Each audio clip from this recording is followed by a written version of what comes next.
Les dons spirituels et puis l'onction, c'est pour servir à la chair. La chair, les œuvres de la chair. C'est pour servir le mortel. Je viens, je t'explique.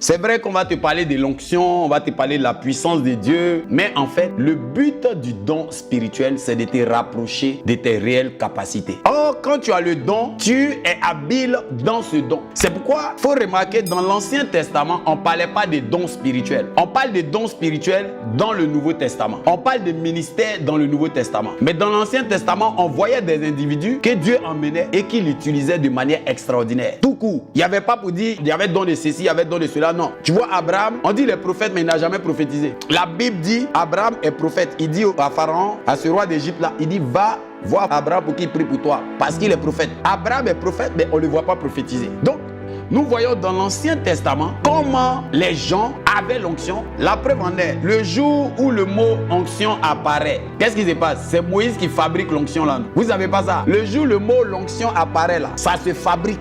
C'est Moïse qui fabrique l'onction là. Dieu dit à Moïse que tu vas prendre le parfum, tu vas prendre le myrrhe, tu vas prendre ceci, tu vas prendre cela. Et Dieu dit à Moïse, tu vas mélanger ça pour faire l'huile d'onction, pour appliquer sur les gens afin de favoriser moi ma présence. C'est pour la chair. À un certain niveau, quand tu arrives là, c'est plus l'onction que tu cherches. Tu cherches à entrer dans la présence de Dieu. Or, tu ne peux pas entrer dans la présence de Dieu sans comprendre le verset qui dit les miracles passeront, les prophéties passeront. Toute chose prendra fin, mais sa parole ne passera jamais. Donc, le mystère de la parole te maintient dans la présence de Dieu. C'est ce que Jésus disait à ses disciples dans Luc chapitre 10, le verset 21. Il dit, Père, il tressaillit par le Saint-Esprit et il dit à Dieu, je te bénis, ô Père, Dieu des cieux, de ce que tu as cassé ces choses aux sages et aux intelligents et que tu les as révélées aux enfants. Tu comprends? Parce que c'est un mystère. Ce mystère-là, ce n'est pas affaire de tomber, trembler. Ce n'est pas affaire de je vois ton papa, il est mort, sa tombe s'est située ici. Je vois ta chaussure là, c'est pointu, numéro tant. Ce n'est pas ça. C'est une question de comprendre comment Dieu a constitué tout ça et comment Dieu fonctionne. Ce mystère-là, il est tellement vaste que quand tu le perces, tu es toujours comblé. C'est ce que David explique dans le psaume 139. Il dit à Dieu que le mystère est tellement grand. En fait, c'est une science, tu comprends la science, mais tu as toujours l'impression qu'il y a quelque chose dans cette science que tu n'arrives pas à saisir. Et tu es toujours en train de poursuivre cette science. Mais ceux qui n'ont pas la science te voient toujours grandir. Eux, ils t'envient, mais toi, tu envies un autre niveau. Maintenant, il y a une autre catégorie qui cherche des dons. Les dons, c'est pour la chair. C'est Satan qui a des dons. Il a gardé son don de louange, son don d'adoration, la gloire qu'il avait, cette petite gloire-là. Il est en train de séduire le monde avec. Ça, ce sont des dons. L'onction, c'est Moïse qui a emmené cette histoire d'onction. Il y a des gens qui attendent les dons spirituels pour aller faire des choses que Dieu leur a déjà données. Or, Dieu t'a donné un mandat de dominer. Pendant que tu es en train d'exécuter ton mandat, la présence de Dieu va te faire agir de manière capable dans chaque domaine précis et on dira que tu as ce don-là. Parce que quand tu arrives dans une situation à laquelle tu es confronté, la présence de Dieu te rend efficace. Donc, ce n'est pas un don. La présence de Dieu te rend efficace dans ce domaine. Donc, l'onction, c'est pour venir assujettir la chair, pour la mettre à la disposition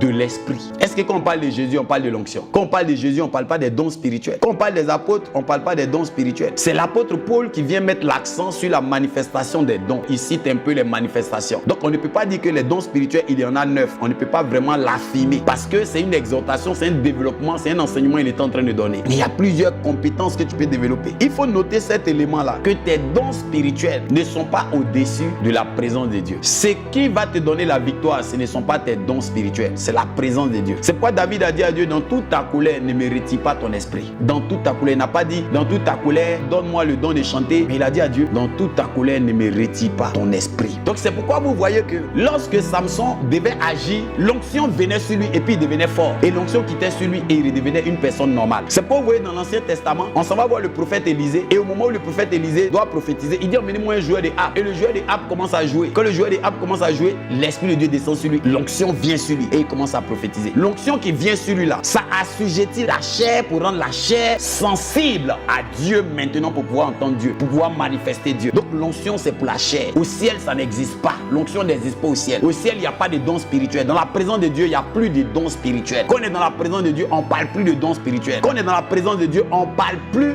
de l'onction. On dit Dieu est là. Tu appelles don de guérison. Pour faire quoi? Dieu est là et puis tu dis je vais voir. Tu veux voir comment la lumière même est là. Tu n'as pas besoin de voir. Il va te faire voir ça. Il va te dire ce qui se passe. Donc dans la présence de Dieu, il n'y a pas de dons spirituels. Il n'y a pas l'onction. La présence de Dieu est au-dessus des dons et au-dessus de l'onction. Donc l'onction est une idée que Dieu a eue pour emmener son peuple qui venait de passer des années dans l'esclavage, permettre à ceux qui allaient travailler avec Moïse de pouvoir avoir aussi cette capacité eux-mêmes de déclencher leur disposition à la présence de Dieu et pouvoir aussi manifester Dieu. Donc Dieu va donner à Moïse ce support prophétique, cette instruction prophétique pour créer l'onction. Donc courir après des dons spirituels, c'est une bonne chose à un certain niveau, mais s'appuyer sur des dons spirituels va aussi te retenir à un niveau bas dans ta croissance spirituelle. Là, je parle comme je parle à des personnes matures. Juste pour dire à quelqu'un qui fait des rêves, tu n'es pas spécial, tu n'as rien de spécial. Juste pour dire à quelqu'un qui prophétise, tu n'as rien de spécial. Parce que les prophéties passeront, les miracles passeront, mais la parole de Dieu ne passera pas. Et où tu pratiques, comment tu as la parole de Dieu? En la pratiquant, comment tu la pratiques? À quelle communauté tu appartiens? Le dernier verset de l'Ancien Testament, le dernier verset dit: je vais ramener le cœur des enfants vers leur père. Toi, tu es un père, tu n'as pas de père.